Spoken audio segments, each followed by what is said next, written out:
Hi friends, my name is Sasha. And I'm Mia. And this is the Drawing Club podcast. A weekly show where we chat about art, creativity, life, and my cats.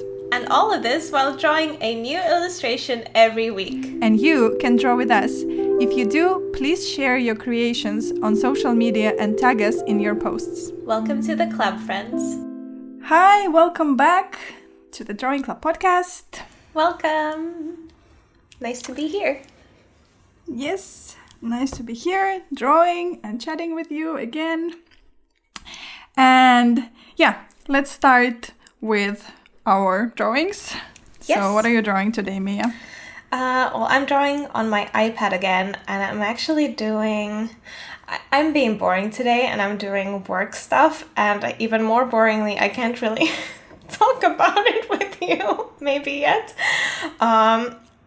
Because I'm sketching this work assignment. I'm doing this very exciting project that I will be sharing with you, but I think only in December, maybe, once I am finished with it. But I'm on a deadline, so I have to take all the time I can to sketch out this project. So yeah, I'm doing secret drawing project stuff on my iPad. But I'll show you once I'm done. What about you, Sasha? Yeah, well, first of all, I don't think it's boring. I think it's real life. Well, thanks. Yes, so that's what you're working. That's your drawing project now, so that's what you're doing. Oh, and we'll all be excited to see it once it's ready. But yeah, and also, I've been doing work stuff here for a couple of weeks now because I've been doing tattoo designs. And I think I'm doing that now too. I'm not sure if this will become tattoo designs, but I was thinking I want to make some designs that are kind of more abstract-y. Oh, exciting. Some shapes and stuff. So I'm just sketching a page of random stuff.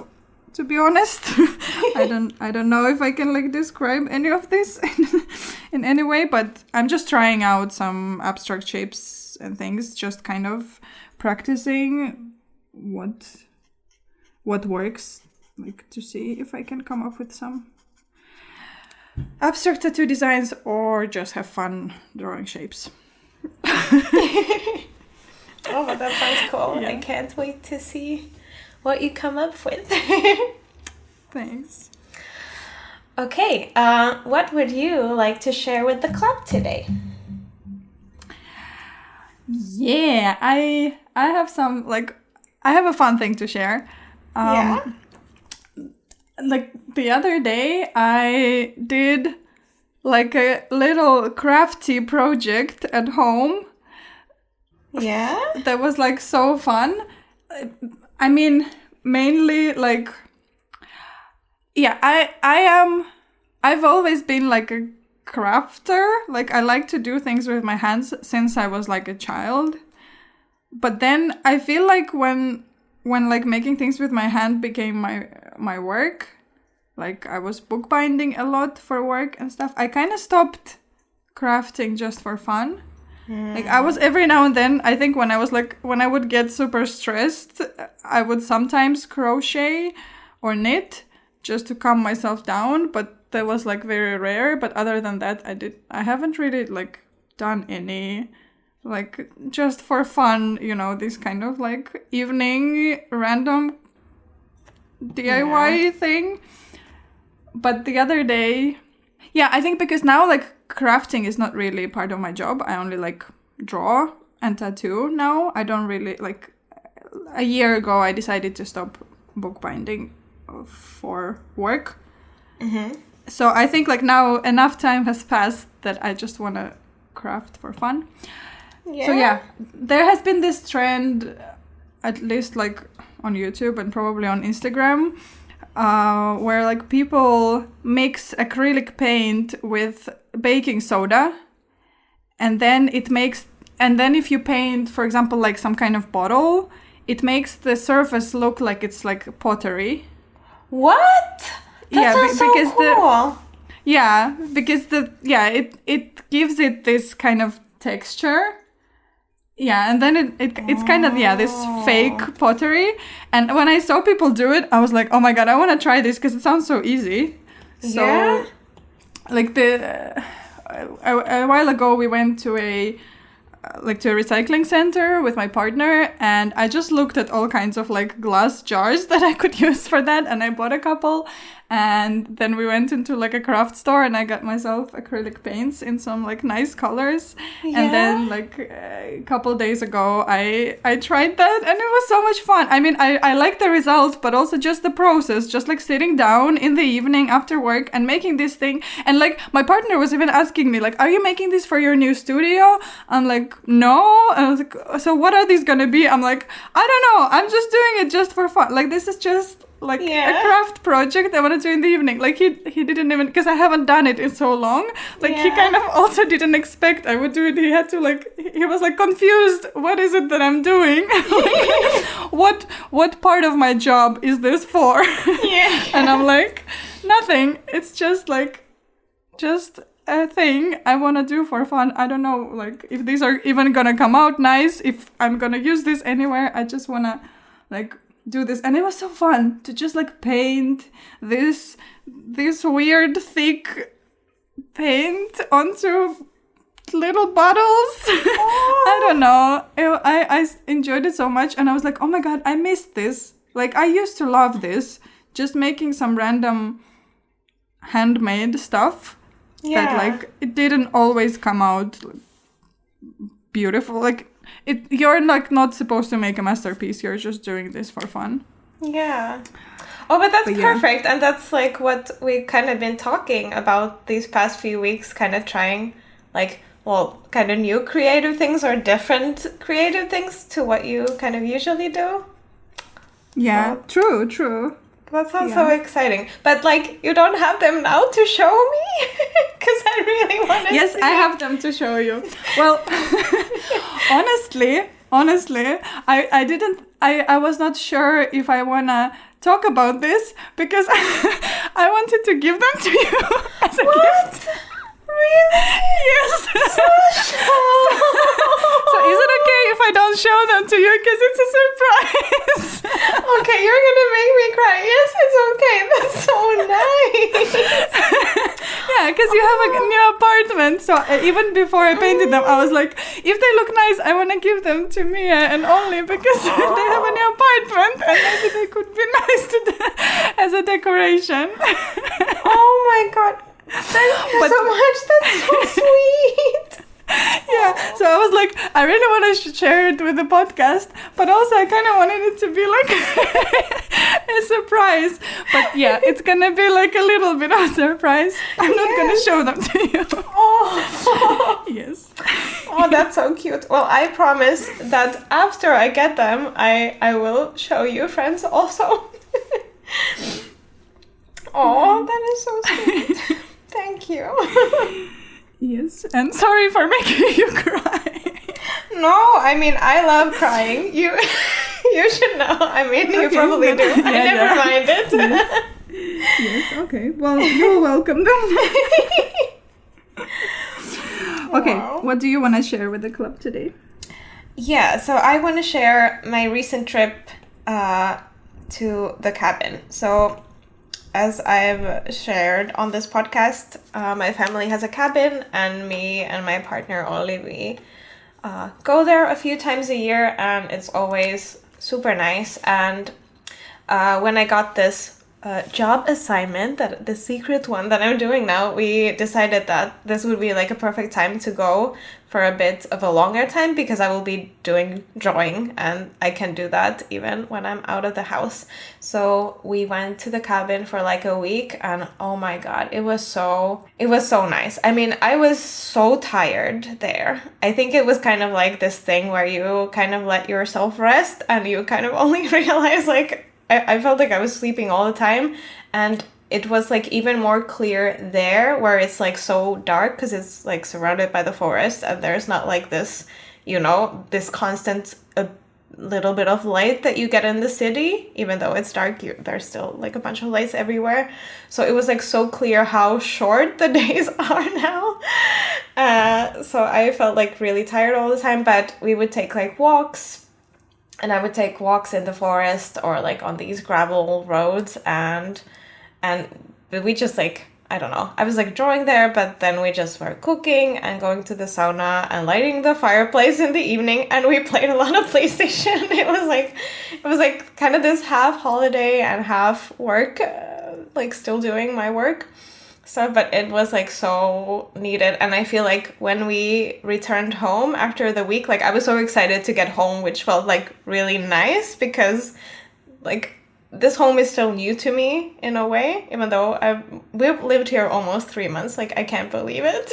It's gonna be 3 months soon. But yeah, it felt really nice also to return home after that. And I kind of feel like I have like more inspiration, or like more kind of this like, oh, I want to do stuff, like I want to do creative things. I feel like more energy and stuff, so that's like super nice. Yeah, it was the perfect little half holiday. yeah, So Sasha, was really nice. Yeah, it was nice. Yes, Sasha, do you want to share our topic of the week? Yes. So today we're going to be talking about different income streams, and mainly like the ones we have, because I guess it's like there's a lot of talk about how like in freelance and creative, like freelance and creative business, it's good to have a lot of different income streams because our job is so unstable that it's good that you have your money coming from different sides or different places. So we thought today we could share with you where our income as creatives comes from, all the different places that we have. Yeah. And like maybe we can share a bit how we found them or how they came together and how do we feel it's working out. I don't know, kind of talk about them a bit. Yeah.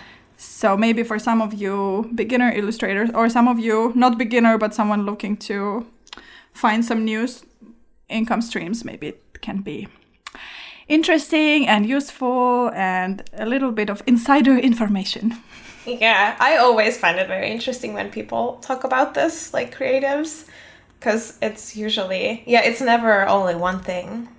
It's usually a lot of different things. Yeah, and maybe some of those things are not obvious. So. Yeah. Okay. So should we maybe go kind of one by one? And I mean, most of them are maybe even similar to you and me, so we can kind of both share our experiences. Yeah, sure. Should I start? Yeah, go ahead. Okay. So I think like my main income, at least for most of my career, has been my online shop, which is where I like illustrate products and I design products with my illustrations, and then I sell them in my online shop. And that's kind of my main, I consider that like my main, what is it? Main work. That's mainly what brings the bread. Oh my God. Yes, so my shop is the main thing that I do. And you also have an online shop. Yes, right? I also have an online shop, and it is like one of my income streams, even though this year it hasn't been like this year. A lot of things have changed for me, so maybe also this whole episode is gonna kind of like the running string is gonna be how things have been changing. But I think that's also like a good place to like reflect on that it's good to have like these different things, and also be open to maybe new income streams all the time, because things can happen. Like a pandemic apparently can happen. Yeah, it can. It can. Yeah, and like other things, like it's not always so global, but things can happen to you or your, I don't know, your city or the internet or the platform that you're using. So I think that's like one of the things that is good to keep in mind, that it's like stability is very nice, but also like, if you have a kind of self-run creative job, like a freelance or own business kind of creative job, it's good to have this open mindset and kind of like be open to things changing. Yeah. So like my change, for example, has been, I had a lot of income from my online, or like the most income from my online shop when I was selling planners. That has been my star product. And this year my plan was to change things around because I got tired of making planners. But then things happened, and I think I'm gonna changing things around later. But yeah. I mean, you have been changing things around, but yeah, maybe like not the way you originally thought. Yeah. I mean, with my online shop, like I want to still have an online shop running and selling things, but the things that I planned for it didn't really happen this year. Yeah. But yeah, and yeah, like I don't know, like I could maybe say like what I feel the positive and negative things of running an online shop. Yeah, definitely. For me, were like when you have a lot of small products, for me, like it has been a bit challenging sometimes to like sell things in small quantities. So if you're thinking of starting an online shop, that's a good thing to think about, like how open you are to selling a lot of small things and taking like a lot of small packages to the shop. But yeah, it's good that it's online and you don't need to go anywhere. And it's pretty easy nowadays to start an online shop. So basically, like if you can take photos of your things and put them up, I think online shop is very nice as a first income stream for a lot of people. Like that's what a lot of people start with, and I think it's like a good place to start. Yeah, that's definitely where I started. And we made an episode on selling your art online. So if you're interested to hear like more in-depth chat about that, check back on our episodes. I can't remember, but it was last season, I think. So yes, feel free to check that out. Yeah, I really love that in my shop is like where I kind of can just test things out and try things out with kind of like I don't know. Like I can just draw something and see like, oh, would this make a cute postcard? And then I print it out and see like, sure. And then I can sell that postcard. Or something. Like it's very nice that I have like creative freedom in that. Yeah. It's your shop, so you can do anything you want there. Like you decide what it looks like and what is sold there and what is the theme, or is there a theme? Like exactly, it's up to you personally, which is very nice. Yeah. And then something that's kind of quite connected to like our online shops is like selling our products at events, like at markets or fairs, which is like, oh my God, like I really miss it.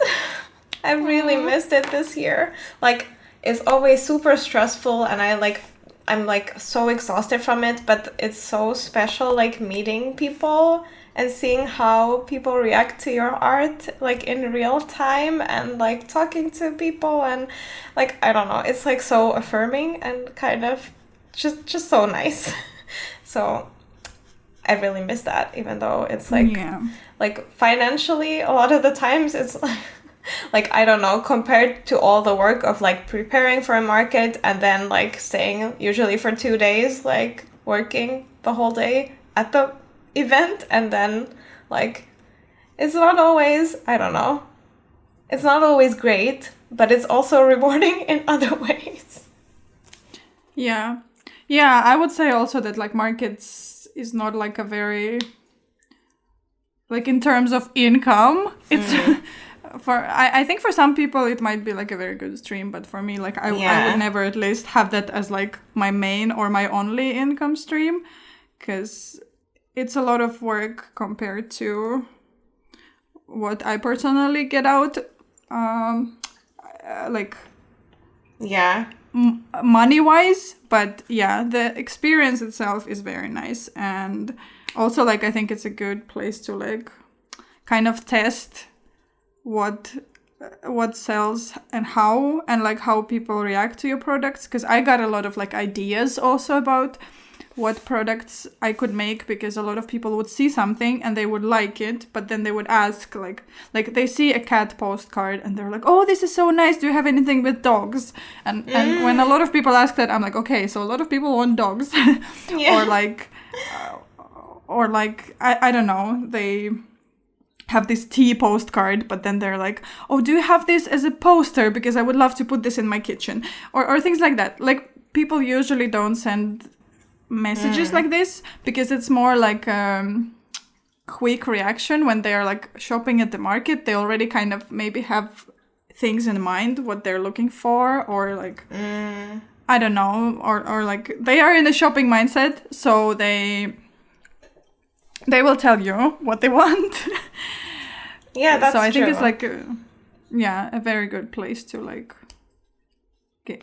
get ideas, and also see how people react to your product, because then they start sometimes like telling stories, like when they buy something that has a dog and they're like, this is exactly like my dog, and like this would be perfect, or like or then they like put it on their coat and they're like, oh, this coat was missing this thing and now this pin is like perfect there. So you kind of like, I don't know, see them interact with the product, and you see what it kind of brings into their life. So then you can also get ideas on like how to photograph your product later, or how to describe it to people when you sell it online. Yeah. Online is very like one-way communication. That's true. Yeah. So I think markets are very nice in that way, and events and stuff, in like you get to see your customers and you get to hear what they think of your products. Yeah, I love that. It's like really special. Would you like to share one of your income streams next? Yeah, I think for me, so far, like my most kind of successful income stream has been selling to, or like through retailers. Well, so far I've been only like selling at local shops, like kind of small design shops or museum shops.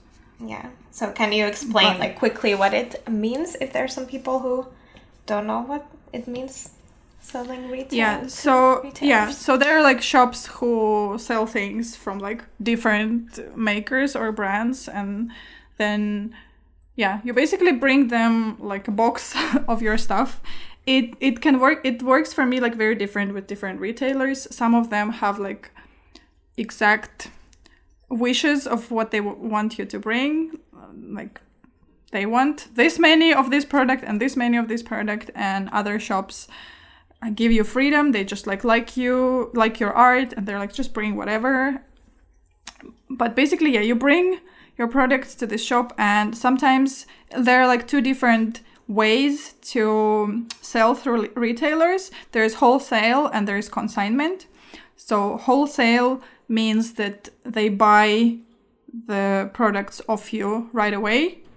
So they pay you the money for the amount that you give them, and then they sell them. So you got the money right away, you gave the products to them, and then it's in their hands and they sell them. And consignment means that you bring the product to them, they sell them, they keep a percentage, and they give the rest to you after the products have been sold. And usually, like, wholesale is often kind of more preferable because there's more guarantee that you get your money. Yeah. But with smaller shops, like, a lot of them don't do wholesale because it's too risky for them, because they also don't know how your products are going to sell. Yeah. So I personally, like, do consignment with most of the shops in Helsinki. But if I need to send things outside of Helsinki, I prefer wholesale. Because I can't really keep an eye on how it goes and if my products have sold or anything.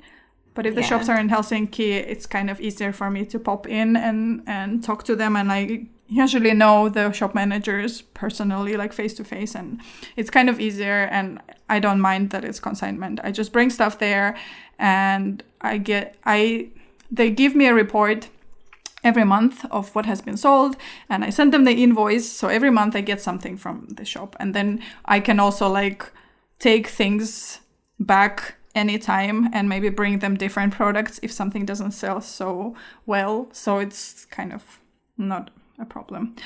And usually from consignment, I mean, it of course depends on your contract with the people, but generally with consignment, you also get a bit more, like the percentage, because like a standard wholesale price is kind of half of your retail price, like half the price of what you sell, of the price that you use in your shop. I don't know if I'm explaining it well, but like, for example, if your product is 10 euros in your shop, the wholesale price would be 5 euros, like roughly. Of course, some people have different, but this is like a standard. But in consignment, usually often they would keep like 40%. So you get 60% of the price. Yeah. So you get a bit more. Yeah. But it's spread out. But also it depends, because I also had some consignment clients who still took 50%. So it's like case-to-case basis. But that's like the basic way of how it works. I don't know. Do you have something to add? Yeah, I guess like how we've gotten, because I also have a couple of retailers, and for me, so far it has worked so that like I've been contacted by a person who runs the store, and they ask if I would like to sell there, which is like a dream situation, because I haven't had to do anything except, I guess, like have an Instagram account, and they find me through that. But I actually haven't yet, like it was my plan this year, but then, things happened, and like some shops in the springtime were even like closed, like a lot of these design shops and stuff. So I haven't actually gotten around to like contacting stores myself, but that's something I would like to do. But I think you have experience with that, right? Yes. Yeah, that's like mainly how I got most of my retailers. There was like one period of time when I made this huge Excel sheet with like all the places to contact, and I contacted a lot of places. I made like a catalog of my products with photographs and prices. Yeah. And like my terms and conditions and like all of that. Yeah. I mean, it was pretty simple. It doesn't have to be super like professional. Yeah. I think mine was pretty simple, and my terms were like written in my own words, just kind of like how I sell. So it doesn't have to be this like extremely professional legal document or anything. Just photos of your products and wholesale prices and just some like rules. Like I was like that if I need to send things, I charge shipping separately, and for example, or like how they can then come up with their own prices. Like if I sell wholesale, should they sell it with same prices as I have in my shop, or can they put any price they want? Like just these things that different designers have different opinions, so you put yours in there. But you can like Google like terms and conditions for wholesale, and you can find some advice online on that. Because like this stuff sounds scary, but actually like you can do it.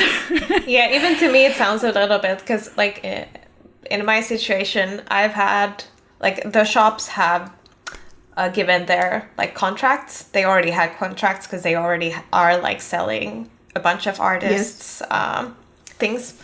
So then I've just used that. I've never had to make one myself, but yeah. But it's good advice to at least look into it. Yeah, at least that's how like I did it. But then some shops also gave me their own contracts. Yeah. But it's like how I started the communication. Like I made this document, and it was pretty simple, but like somewhat professional, not just like attaching a bunch of photographs to the email. Yeah. But like kind of making this PDF file with everything together. And and then I just sent it to loads of shops. I sent it to a lot of shops. And I got, and maybe like 2% of them were interested. So it's not like every shop you contact will be interested, or at least for me, that like most people did not reply anything, and some people just said they're not really taking any new designers now, or like most of what I got was rejection or ignoring me, but I did get some retailers from that, so it did work. And and it was like several years ago, and with most of them I kept kind of my relationship ongoing, so I was always afraid that they'll sell some of my stuff and then they want to like get some new designers that they kind of, because it's, you know, they're design shops, they want to change things up, and new designers pop up all the time, so I was like wondering if I'm just new to them and I'm gonna jump to another new person. But like so far, unless shops closed, it's been a nice experience. And later some places also contacted me themselves, but it's not like most of my experience. Most of it I've done the reaching out, but some did. But again, this year has been pretty bad for that side of my business, which was really sad for me, because it was like, since that was my main income for my illustration job, and in spring a lot of, like, you know, the museums were closed and a lot of those small shops were closed, and one of my biggest retailers also went bankrupt. And I also did not receive some of the money that they owed me still, and I don't know if I ever will, because that's the reality with businesses going bankrupt. Sometimes if they owe you money, you won't receive it ever. And so it has been very sad and demotivating, and I think like that's also why my online shop has not been doing well, because the owner of the online shop has not been doing well emotionally, because their retailer-based business went to a bad place. Maybe I'm not gonna swear now, because even though we're allowed to, but yes. So but I generally have quite a good experience with the retailers. I really like kind of just bringing a box of products, leaving them there, and then just getting like making an invoice every month and getting some money every month. And it's not like a lot of money from each separate shop, but if you have a lot of shops together, they can make a substantial income. Definitely. That's something that I still want to like kind of try and grow with my business, because I like that it's like you said, you create these products, you just like send them off or bring them to the shop if it's local, and then you've kind of done the work already, and then you're just every month you get something for it. So it's like nice, and that there's kind of some kind of a baseline maybe for the monthly income that way. And of course it doesn't always go super smoothly. Like sometimes I don't get paid on time, sometimes I need to remind them, sometimes like I usually need to remind or like ask if anybody needs any if anybody needs more products. They don't usually request it. I need to like, so did you run out of anything? Should I bring you some more? Like I always have to do that. And sometimes I also need to ask for a report. Most of them are organized enough to like send me monthly reports or bi-monthly or however it works with them. But sometimes I need to remind, like, did I sell anything? Could you please send me a report for the last 5 months? Because I haven't heard from you in a while. And like, these things happen. And also sometimes I will send them the invoice and I won't get paid in time. And then I'm like, I still haven't gotten your payment. And they would be like, sorry, our accounting system is so messy. We will try to ask the person, and they will ask the other person. Because also, like, if it's a museum, it's like a bigger organization. Even though the shop itself is small, their accounting is like this huge thing, and things get lost and like. So it's of course it's not like as smooth as just like bringing a bunch of products, forgetting it, and getting loads of money. Yeah. I wish. But I still feel that it's like less hassle for me personally than an online shop. Okay. Do you have some other streams you want to share? Yes. So one other thing that I do is personal commissions. These I get mainly through Instagram, I think all of them. And a couple of times I've also been contacted by people whose friends have gotten a portrait by me before, and they've been like referred, which is super nice that people are like happy with the work that I do. But yeah, so I create portraits usually for couples or families, or sometimes like friends, or and that's really nice. I don't do like a lot of them. Like this year, for example, I haven't like advertised portraits at any point.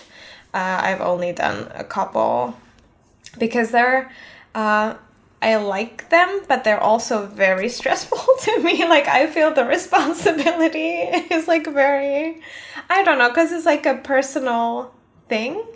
And it's even like a gift, maybe for like some special occasion or something. And then it's like, it's not cheap for people to get those portraits. So there's like a lot of pressure to perform. So they're like very stressful. So I don't think I could be an artist who relies on commissions, because I take them maybe, like I stress about them a lot. And you also do portraits, right?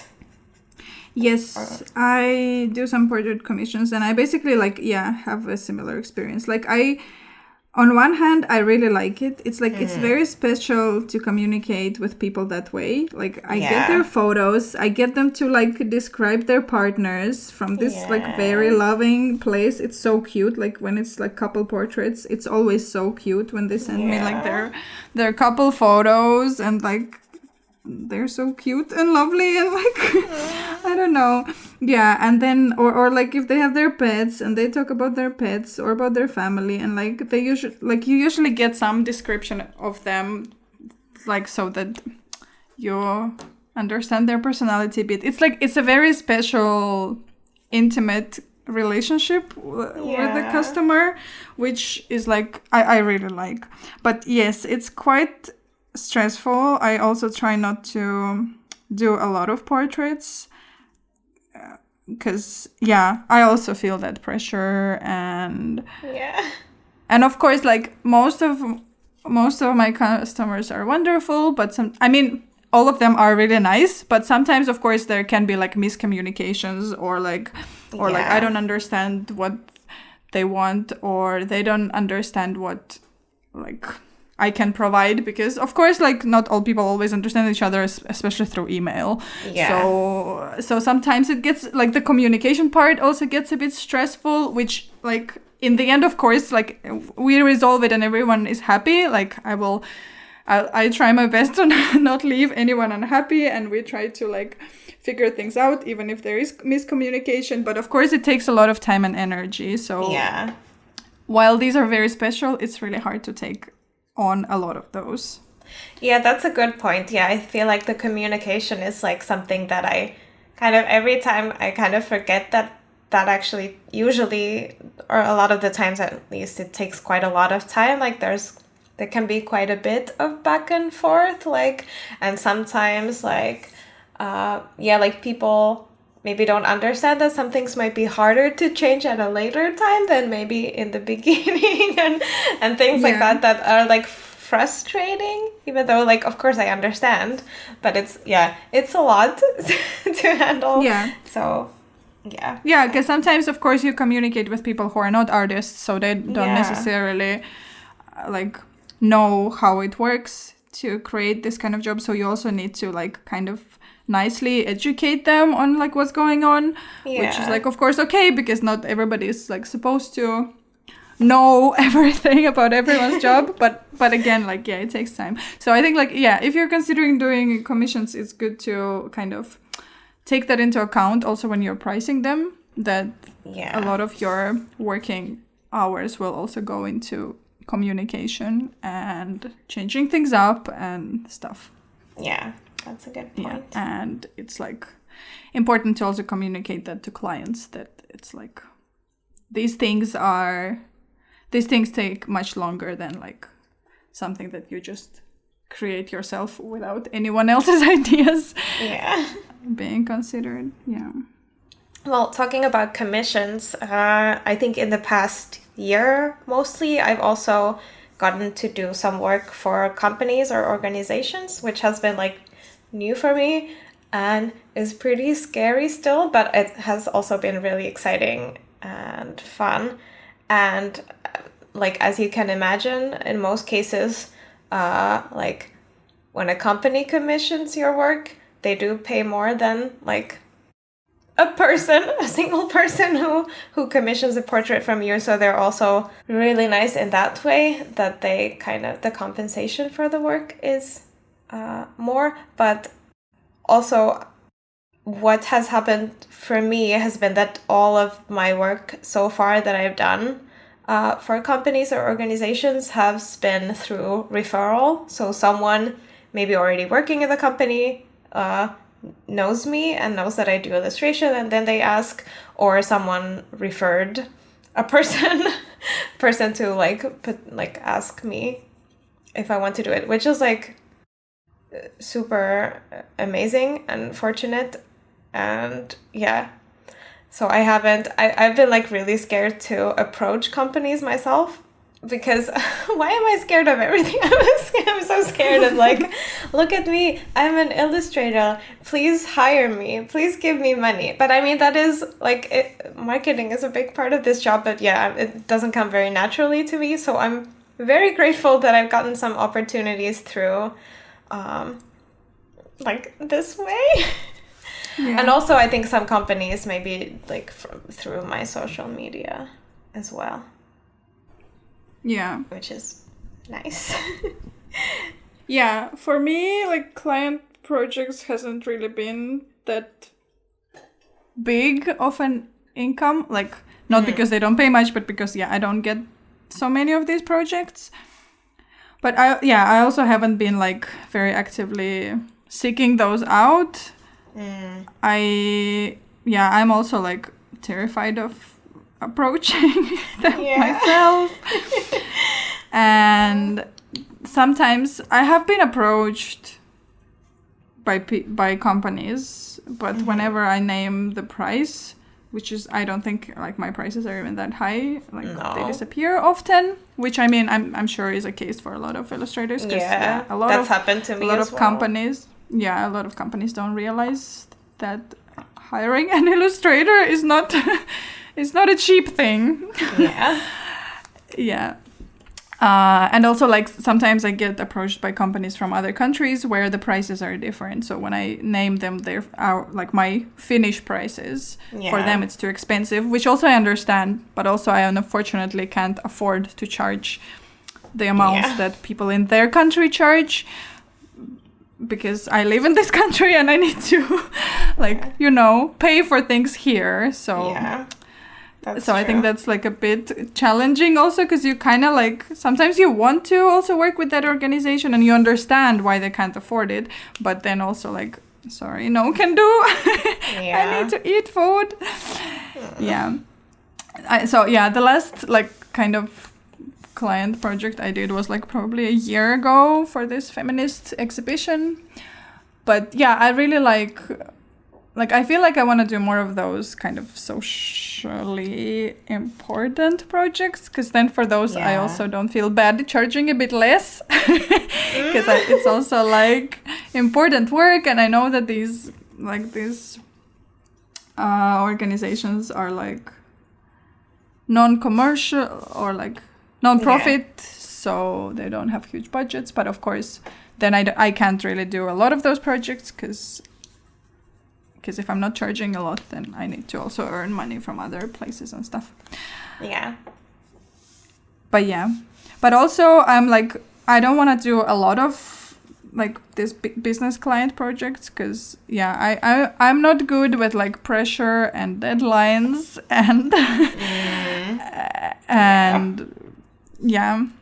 I'm a bit like, because for a while I thought like I need to do a portfolio and I need to look for clients because that's what like proper illustrators do. You like until you worked with proper business clients, it's like you're not really a real illustrator. But I kind of like, when I actually thought about it, that's like I had like a talk with like a professional illustrator who was kind of like mentoring me a bit, and they asked like, so what kind of clients do you want to work with?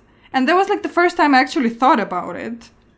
Like because at first I was just kind of like, oh, whoever approaches me, I'm gonna be so honored that somebody wants to pay me for my work. But then actually when I thought about like who I want to work with, I'm like, well, I don't want to work with like anyone who would have tough deadlines. Like I actually would never want to work for like what is it, like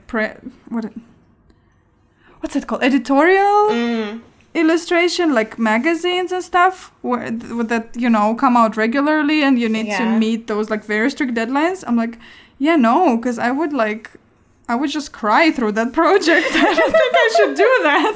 Like so I kind of realized that while like bigger client projects are nice, they're not really for me in like a big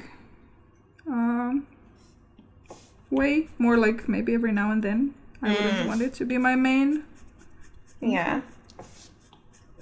I definitely also wouldn't want that to be like my main thing, at least like time-wise. Like I was even thinking kind of it would be great to maybe get like a project like, I don't know, every couple months or every 3 months or something, and then in between kind of just focus on things that I enjoy. But if I could get like some, I don't know, some bigger clients where I could then like spread that money over a couple months even, because I like my what I spend per month is not like a big sum. So it like that would be the dream, so that I could kind of pay my bills with these bigger things, but then I could like be a bit more relaxed with my own like personal creative stuff, and what I like maybe would have more time to experiment and like do fun stuff in my shop and like take the pressure off a bit, which would be very nice. Do you have some more income streams you'd like to share? Yes, I have a couple more. Yeah.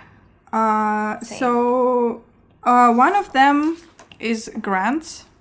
I haven't gotten like a lot of grants, but for example, this year, like the whole year, my partner and I have like a duo project, and it's not necessarily like it's not at all an illustration project for me, but it's like a creative visual project because I'm like doing photos and video, and I already talked about it, so I'm like not gonna go too much into that. But I was like really scared of applying to grants before because like I had no idea how it works, but now that we actually received one like full year grant where we get like a monthly salary to do creative work, I'm like a bit more kind of excited about it. And like I have been applying to other things, and we also applied for another year of like I don't know if we get it, but like we're trying out also these bigger like whole year projects where he will do his music stuff and I will do my visual stuff, but also I'm applying for smaller things here and there to like possibly maybe get paid sometimes for like something. Yeah, and I feel like applying for grants is like very time consuming thing. So of course it's like I feel like that's maybe a bit difficult, that you have sometimes to do a lot of work that you don't know if you're gonna get paid for. Yeah. But I also feel that once you have applied for a couple, it gets easier. Because you already have put together a CV, you have already put together like a description of what you do, and also you have some experience with like describing your art and describing your project. So yeah, I feel like it does get easier with time. So then it doesn't take as much time maybe. But again, of course, it depends on the project. If you're applying for like a whole year of work, then of course it needs some work. Yeah, I'm still scared of grants, but my partner has like a lot of experience mostly applying for them, but he's also gotten a few like but you have gotten some also, right? Yeah, actually, yes, I have gotten one grant, which was very nice. It was like for 1 month's work. And that's how I created last year. I created my mental health zine, Taking Care. I created that with the grant money. I was able to work on it. So yeah, that was like super amazing. And yeah, I mean, we've also applied with you together for like a group project once that we didn't get. And I've applied maybe one other time myself that I didn't get. But yeah, I'm just... Yeah.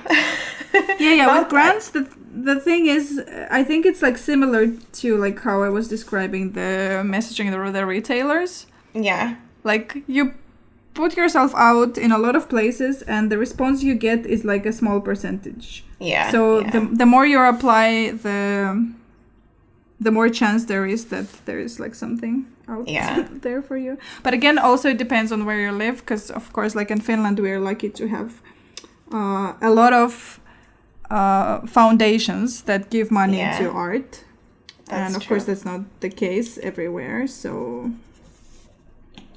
that's maybe more country specific also. But if your country, or maybe like, of course, some grants are international, but like if there are some grants available to you, I would highly recommend to research more on that and just try it out. Yeah, definitely. Okay, so one other income stream that I have is my Patreon. This is like a very small income stream, but it still is, and it's like, it's really nice. So I'm pretty sure our listeners know what a Patreon is, because we even have a Patreon for the podcast.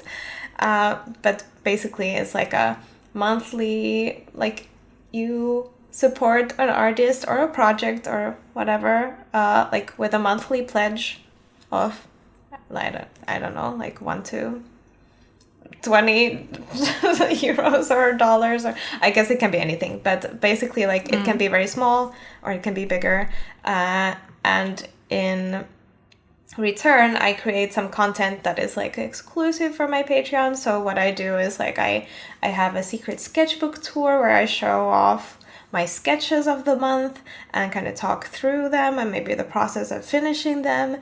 And I've done some videos in the past for my Patreon. I do like a phone wallpaper, like all these little things, and then like a monthly newsletter where I kind of talk about how my month has been and what I've enjoyed and things like that. But it can be anything. But yeah, I really like it. But my Patreon, like, I always feel a bit guilty because my Patreon page really shows how bad I am, like, with schedules and, like, with my time management, because I feel like within the last week of the month, I complete everything. Like, I can never spread it out. Like, I'm just, like, in the final days, I'm like, oh my god, I've forgotten. So I always feel a bit, But yeah, I also have been like thinking a lot about that I want to, like, for the new year, I want to kind of rethink my Patreon a little bit and see how I could maybe make it work better, both for me and for my patrons, my supporters there. But yeah, I feel like Patreon has like a lot of potential, but I don't quite understand it yet. Yeah. Well, as your patron, I would like to say that the scheduling thing is clear only to you. Oh, thank you. At least like I'm subscribed to like I support several artists on Patreon, so Yes, I don't same. really follow their posting schedule. I'm just happy every time they post something. Like I'm not like, this is the time I'm supposed to get this thing. Like I mean, of course, like yeah, if it's like a weekly podcast, maybe I expect it on a certain day. But also like if they don't post it, I'm not mad. Yeah. I mean, I'm not that's like- true. Yeah, like I don't think I have any idea about the people that I support there. Like when they are posting things, I don't keep track either. Yes. So maybe. So I think as long as you provide like regular content that you promised, it's not like a problem if your scheduling is not perfect. Yeah. Oh, thank you. Yes, and also I think for everyone who is running Patreon, including Mia, you should not be shy to advertise your Patreon as much as possible. Yeah. Because I think people want to support their favorite artists, so it's good if they Thanks. always remind people, oh, by the way, I have Patreon. Yeah, I should get better at marketing myself. Surprise, surprise. Yes, and all of you followers who are fans of Mia's work, you can find Mia on Patreon, and as Mia's patron, I can tell you that you can see some really nice things there and some nice insider info and Oh, thank you. some nice updates. So Oh, that's so sweet. go support me on Patreon. Thank you. Wow. Yeah. Well, my last income stream that I could think of is very new, and it's tattooing. Yes. And that was kind of like, I mean, that you already know, that has been like a dream of mine for years. But also, like, it happened quite fast now, I think, because of my frustration with everything else kind of disappearing and me suddenly, like, not getting any money from my creative stuff. So I kind of like the opportunity to tattoo kind of fell on me, and I grabbed onto it with all my strength, and I didn't want to let go, and I'm like, yes, I'm doing this. I'm like, so Yeah. it's been like happening quite fast, but I like, first of all, it has been long in the works, so maybe that's why it's happening quite fast now, but also because like I really want to do it, because it's like a Yeah. breath of fresh air after all of the disappointments of this year. Yeah. But- and I feel like you're a natural. Like, I kind of feel like, and I mean, you talked about this, that it's kind of like meant to be. Like, you're meant to do tattoos. Yeah, I think like a lot of my art was meant to be tattoos. Yeah. I just didn't realize it yet. And now I'm looking at my old art and I'm like, oh, nice, this can be a flash or like a tattoo design. But yeah, but again, like as for the income side, of course, it hasn't like yet brought me like loads of money because I'm still learning. And of course, as like with every new thing, when you start it, it's not gonna bring you money right away.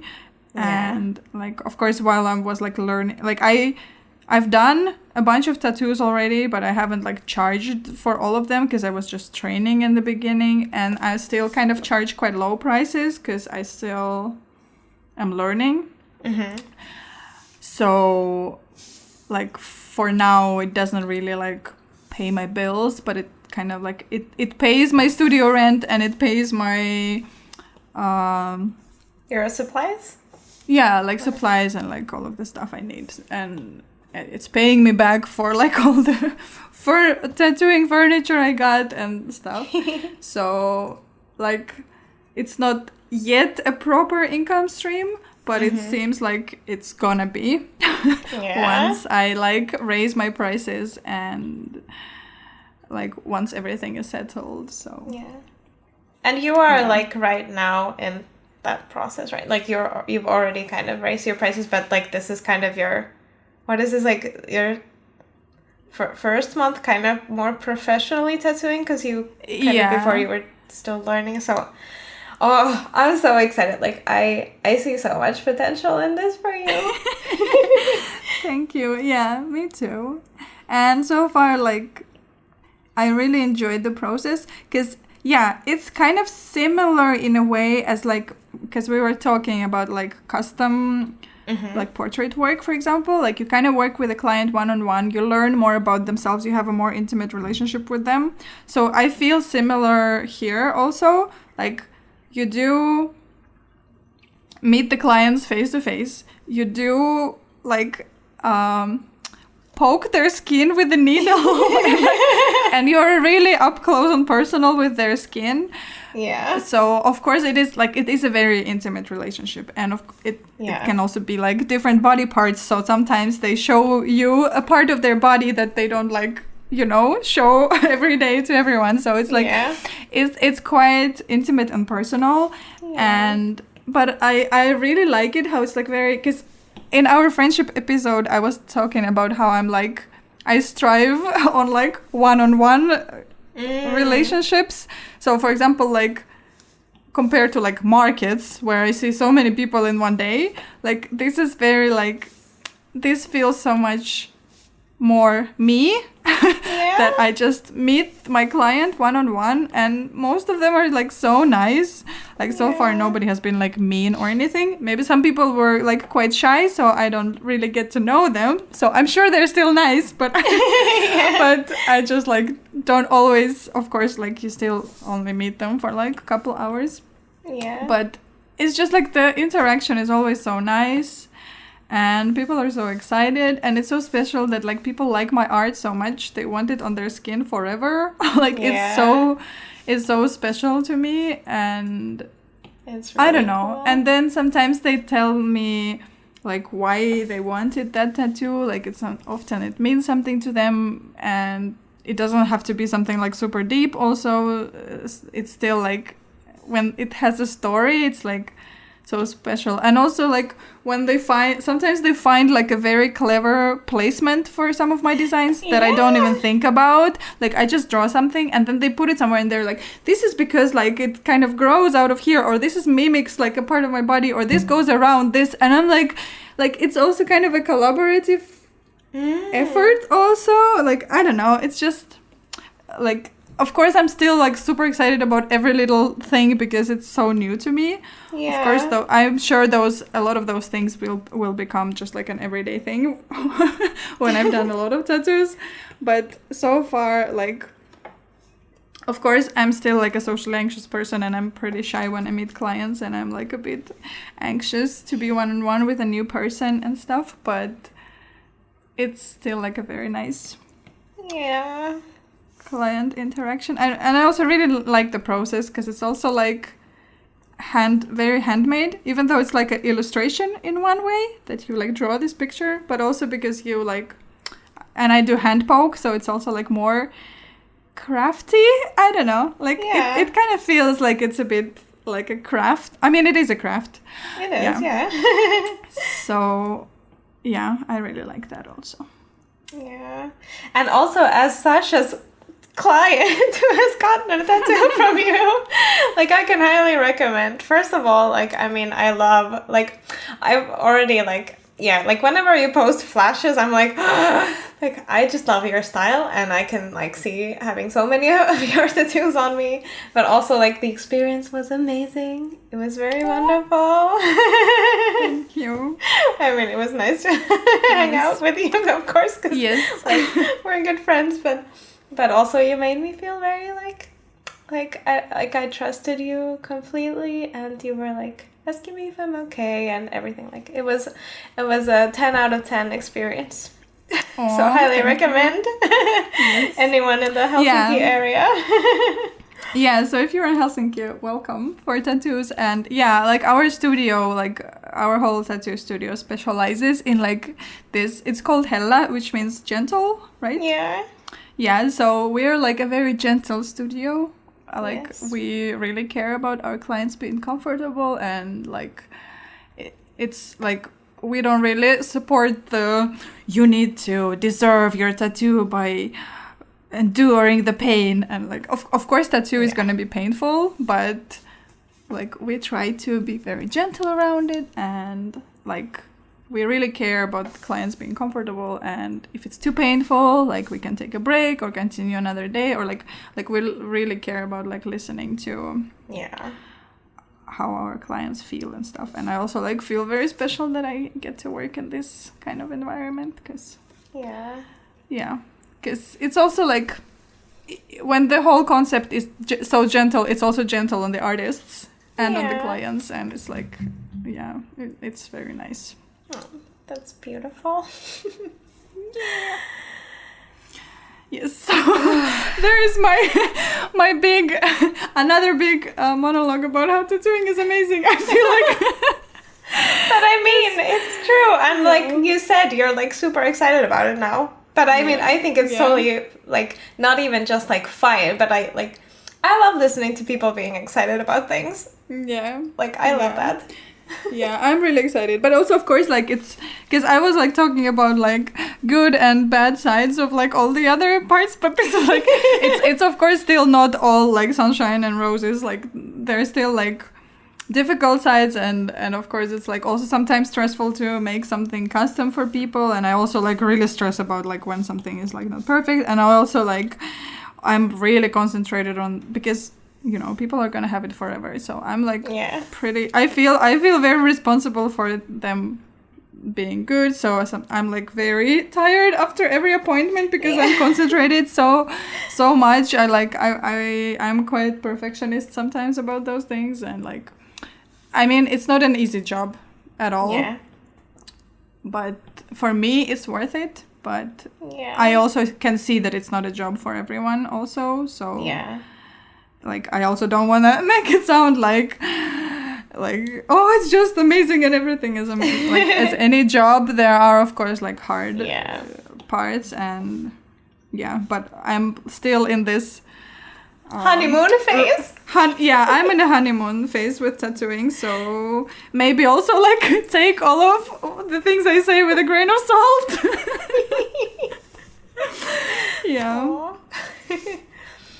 Yes. Okay. So you had this like great idea that we could also talk about things that we do that don't actually bring income, at least not yet, which I thought was like a really good idea. And one thing that I do that is that way for me is YouTube, which this year I haven't done very much because depression and anxiety. But it's something that I really love doing. And I mean, I have earned to date, I have earned 70 euros from it. Throughout my, how many years have I had it? Anyway, like over several years. So I can't really call it income. It's mostly not any, it's just something I do because I like to share my life and the creative stuff I do. I just really love connecting with people that way. And also like creating these little... I guess it's kind of also like about romanticizing your own life in a way, because I create this highly stylized video of like my everyday life doesn't look like that. It's not like super inspiring all the time. And I mean, it's also in my videos I am like real about it. Like I don't try to make it this super polished thing, but still like it is like this, you know, you make it aesthetic, you make it nice. But yeah, that's like one thing that I really love doing, but that doesn't bring any money to me. So that's why I am sporadic with it, because sometimes I just don't have the energy or the time to make those videos, even though I enjoy it, because I have to prioritize things that do earn me money so I can pay rent and eat. And also just take care of myself. But yeah. Yeah. Yeah. I also have like some of those things that I kind of do, like I consider them as things I do for work, but yeah, they either don't bring money yet or just don't bring money at all, but still I find them valuable in some way. Yeah. So, I mean, I think for both of us, it's like this podcast. Yeah, yes. It is. And of course, like, maybe eventually it will bring us some income. Maybe it won't. Like, we don't really know, but we kind of like, we really enjoy doing it anyway. Yeah. And it already has brought us like some beautiful connections, which some of them like might even result in work or might not. And it doesn't matter. Either way, it's beautiful. So I feel like these things like that, like YouTube or podcast, or also like Instagram is like that for me. Like, I do consider Instagram like part of my work. That's true. Yes, definitely. Yeah. So like this kind of social media and sharing things, like, I find them very fun, very fulfilling, but very difficult to monetize. Yeah. But also like maybe for me like not worth it to like work too hard to monetize. Yeah. But still valuable because of the connections, because of the like, you know, it's also like, it's also part of the marketing and visibility and like possibly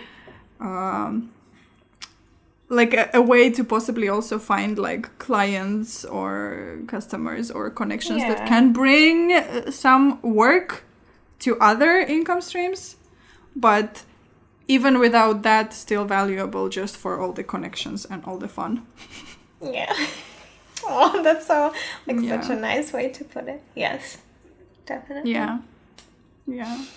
And then we also have our like IRL Helsinki Drawing Club, which also has been like on pause this year because it's like a public event, but it's definitely gonna get resumed as soon as it's safe. Yeah, I miss that so much. It's like one of it's like one of my favorite things that we get to do together.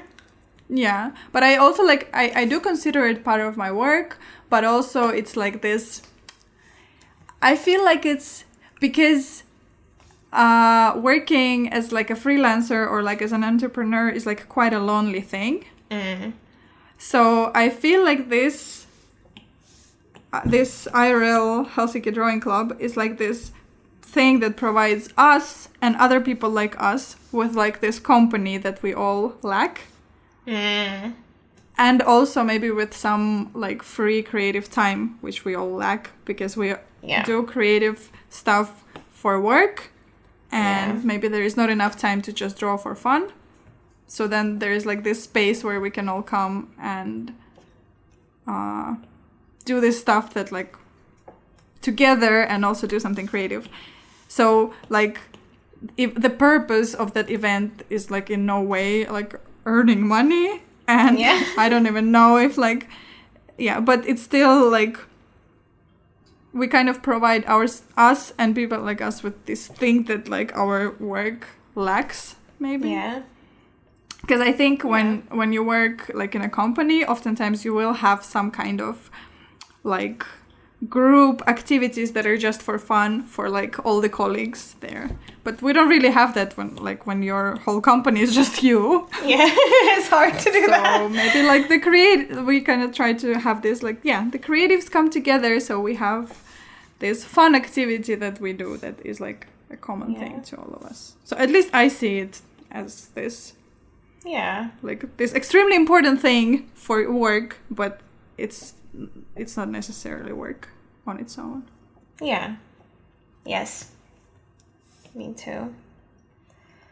I love it, and I see that it's like I see it as like very valuable that we can like offer that to people, and like also like I feel like also valuable for me. Like it's very valuable for me, but also like yeah. And like of course not all people who come are like creative professionals. Some of them do work somewhere else and they just come to draw, which is like they're also welcome and it's fine, but like I kind of like I see the initial purpose, like what I just described, but of course it doesn't mean that it's like only for creative entrepreneurs. It's basically for everyone who wants to draw. Yeah. And I mean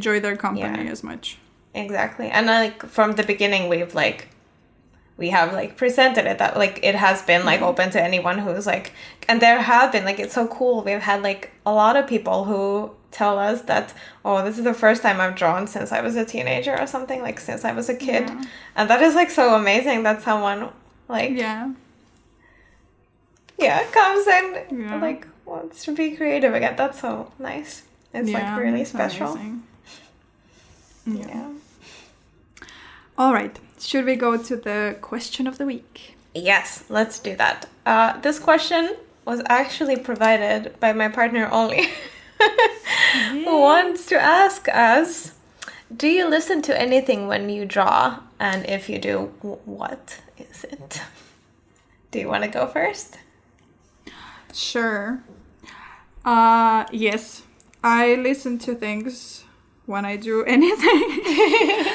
Yes, I have this thing that I need two things going on in my brain at the same time. I can't really concentrate on one thing at a time. I can only concentrate on two things at a time. And maybe three things I can't anymore. But sometimes you try. Yes. So, yeah, I need to listen to something usually or watch something when I draw. I like to listen to podcasts. Yeah, same. I like... I think I already like recommended some podcasts before, but yeah, I like some true crime stuff. I like some supernatural stuff. I like some podcasts that are about some TV shows. Like I have very wide podcast genre taste. That's cool. Yeah, or like some podcasts where I learn about something. I like to sometimes like watch something. Like some YouTube or some... I do that a lot. Which kind of sounds counterintuitive, but because you know you have to look at what you're drawing, but then I try, like, if I'm drawing, then I won't play something that I actually need to look at. So it's either something I've already seen or some like YouTube video where the person mostly talks or something like that. So I kind of like still listen to it, and like whenever it's important I will kind of glimpse on it every now and then, but yeah. And yeah, sometimes I would listen to music when I draw, but mostly I think music is more for like, for me, if I listen to music to accompany something, it will mostly be like cleaning or cooking or something where I feel like I need some speed added to it. Yeah. But sometimes I will listen to music when I draw. Yeah.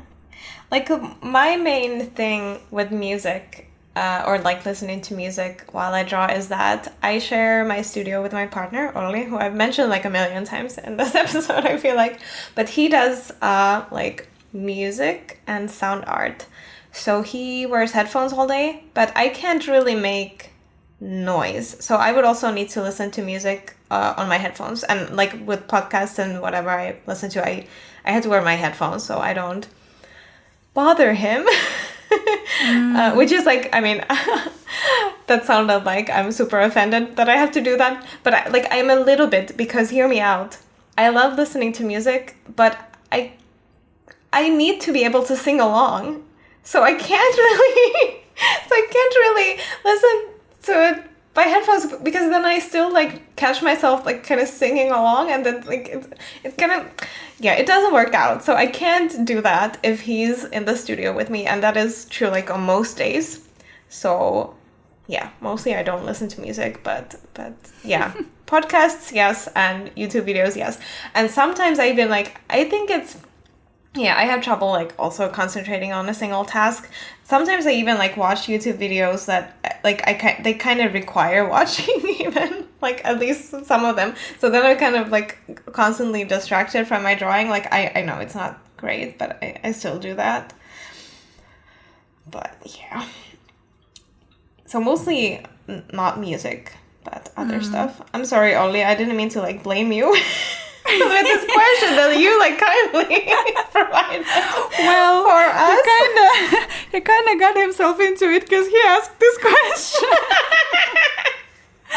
He's like, I wonder what is Mia listening to in her headphones. Maybe I'll find out by asking a question on this podcast. But I mean, I'm only joking. Like, I'm not, it's a small thing. And then there are like some days when he's not working in our shared studio, and that's when I get to blast my music. So, life is like about compromises. So I'm not like mad about it. Yeah, I mean, sometimes I do also like need to listen to my partner's like work sounds when I draw, and sometimes I can't listen to anything else at the same time, or sometimes I'm listening to something at the same time, like aloud, and he doesn't mind, because he's like, for example, he's like building some instrument and he's just testing it out, so it's a lot of like very random noises, and he doesn't mind that I'm watching something aloud, but it's still like will also include some of that, so I'm like also used to like chaotic sound stuff here, because a partner of a sound artist. Yes. Relate. That's part of the package. Definitely. Yeah. All right. Well, I hope your friends enjoyed this episode. I definitely did. Yes, this was so much fun chatting quite casually, I feel like. Yeah, and I like to kind of like be open about this work stuff, because maybe sometimes there's this expectation that like artists' work is like mystery and whatever, but I don't care about this stuff. I think it's we don't want to uphold that. And and like honest about that, like some things are more difficult and some things don't always work out, and and also that change is like normal. Like your income and where it comes from, it's like all the time in this change. Yeah, I'm still learning that also, that like I should stop trying to find a perfect solution to like how I work, and kind of just also learn to kind of go with the flow sometimes, or like channel the flow. Like kind of like more also like maybe use instincts and stuff, not just kind of like I kind of learned that I can't code. I can't plan my life out really, like my work life out ahead with this kind of job. At least I feel like I can't, so I'm kind of learning to like accept that and just go with it and see where it takes me. Definitely. Well, thank you so much for listening to our episode this week. Yes, thank you. Oh, how is your drawing, by the way? It's okay. I mean, as promised, I drew a bunch of random stuff. Some of it looks nice, some of it looks weird, but I mean, it's nothing in particular. I can show you in the video. But those colors look cute. That one looks a bit like a potato, though. True. Which, I mean, is cute. I drew a bunch of abstract stuff and a potato. See. Perfect. I actually switched. I got done with my work sketches and I continued this drawing that I started at the cabin. And that's so cute. Not quite finished, but it's getting there. Thank you. I love really these colors. It's really cozy.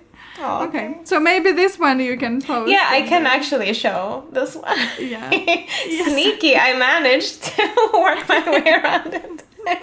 Yes. So my bunch of weird shapes and the potato are not gonna be so lonely on the YouTube screen. They're getting some company. Don't worry. They're really happy about it. Perfect. Okay. Well, thanks for listening, and we'll talk to you next week. Yes. Talk to you next week. Bye. Bye. Thank you for listening to the Drawing Club podcast. You can follow us on Instagram at Drawing Club Podcast, or email us at drawingclubpodcast@gmail.com. You can also find me, Mia, on Instagram at mia.minerva and on YouTube as Mia Minerva. Sasha, where can we find you? I'm on Instagram at Sasha_Kretova. This podcast was created by us, Mia Minerva and Sasha Kretova. Olli Arni created the theme song and assisted with the recording, and Dmitry Zherbin took care of audio mastering. Welcome to the club, friends.